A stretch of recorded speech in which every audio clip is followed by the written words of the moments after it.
So what I'm going to do is I'm going to go through the standards, the professional standards for assistant teachers, and just talk to you about what readers do when they're being active readers. So when I start to look at this document, there's a few different levels. So first of all, I have a look at the title, and we can see that the title of this document is called the Assistant Teacher Standards Descriptors. I know that descriptors means about describing things. I know what I'm looking for. I want to find out what are the descriptors, or what are the things that are expected from students who are studying the Certificate 3. And it's hard to see, but here, this is level 2, and this describes the what is expected of you at Certificate 3 level. So I've looked at the main heading, and here it's hard to see on this copy, but it does say level 2 for Certificate 3 students. I've looked at the main heading. Now I'm going to look at some of the other headings in this document, and I can see that the other 3 major headings, there's one called professional knowledge, there's one called professional practice. There's another major heading called professional engagement. So when I go back here, and if I have a look at those major headings, so under professional knowledge, there's some subheadings. Subheadings are headings that describe what's going to be in the main headings. So under this heading of professional knowledge, it tells us that what we're going to read about is about know what and how to teach. And we're also going to learn about know students and how they learn. So those are 2 parts of professional knowledge. If we go to professional practice, it says collaborate with team teacher.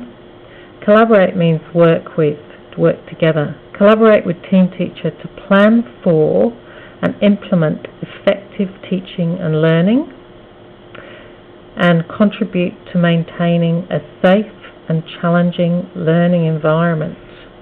Okay, so that gives us a bit more of a clue about what they're talking about when they talk about professional practice. What does that mean? It means collaborating with the team teacher, and it means contributing to a safe and challenging learning environment for your students.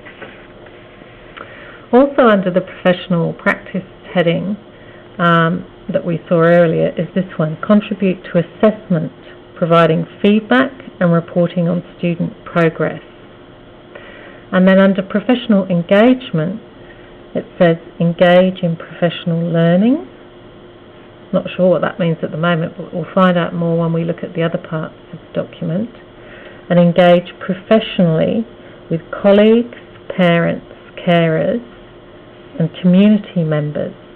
Okay, so I've got a little bit more of an idea from looking at the headings and the subheadings, what might be in this document. So then I start to look at the document in more detail. I'm going to be looking at 2.1 because this is level 2. So under professional knowledge and under knowing students and how they learn, the first part says talk with students about their learning. So I notice this starts with a verb, talk, and then it tells me who I'm going to be talking with. I'm going to be talking with students. What am I going to be talking to them about? I'm going to be talking to them about their learning.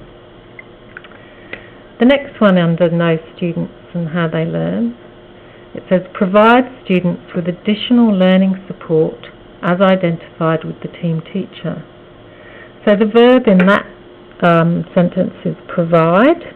Provide just means give. It's a more formal way of saying give. Who are they talking about? Again, students. So give students. And what do they want to, it actually describes what these students are like. It says provide students with additional, this is what we're going to give them. Whoops, made a mistake. Provide students with what? With additional learning support as identified with the team teacher. When we say as identified with the team teacher, that means the team teacher will have explained to you what sort of additional support these students might need. And then the third one says guide students in the appropriate use of resources including ICT according to their individual learning needs. So this sentence starts with the verb guide.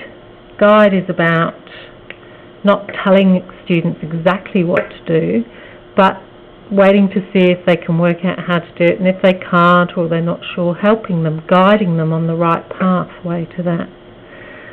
Again, we're dealing with the students, so we're helping the students. And then what do we want to do? We want to give them advice or guide them about the appropriate use of resources. That could be a book to read, or a game to play, or what type of materials to use for a drawing or something like that. So guide students in the appropriate use of resources, including ICT. ICT, of course, is about communication technologies, and then it needs to be according to their individual learning needs, so if it will suit the level they're at so that they can learn well. So that's just a little insight into how I start to go through particular documents. So I started off by looking at the headings, the main headings along here. Then I had a look at the subheadings, which gives me a bit more of a clue about what's in them. And then I do what we call the close reading. And it's interesting to note here that these verbs, they all have different shades of meaning. Talk with, that's very obvious if you talk with somebody. Provide means to give, but guide, it has a particular meaning, don't tell the students what to do, but see if they can work it out for themselves and then help them. So you can do that with the rest of these. Go through and identify the verb, the doing word. It tells you what you're doing and what type of doing you're doing. Then who you're doing it to. In most cases it will be the students. And then the last part, or in green part, always tells us what you're doing. So have a go at going through the rest of the 2 column, 2.2, 2.3, 2.4. And then over the page it goes on to 2.5, 2.6, and at the bottom 2.7. And have a go at identifying the verbs, who you're doing it to, and exactly what you're doing. Thanks.